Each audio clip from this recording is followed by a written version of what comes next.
छत्रपती संभाजीनगर जिल्ह्यातील सोयगाव तालुक्यातील देव्हारी ते पिंपळवाडी येथे विजेच्या खांबाला अज्ञाताची धडक बसल्याने विजेचा खांब कोसळल्याची घटना घडली होती। उच्च दाबाच्या वाहिनीच्या विजेच्या खांबाला अज्ञात वाहनाची धडक बसल्यामुळे विजेच्या तारांचं जाळं रस्त्यावर कोसळलं। यामुळे देव्हारी व पिंपळवाडी या परिसरात भीतीचे वातावरण पसरले होते।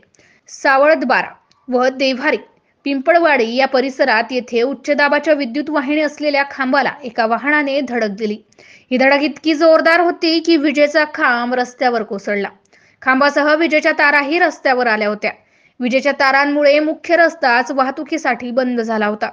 दुचाकी चालकांनी जीव धोक्यात घालत आपला मार्ग काढण्याचा प्रयत्न चालवला होता।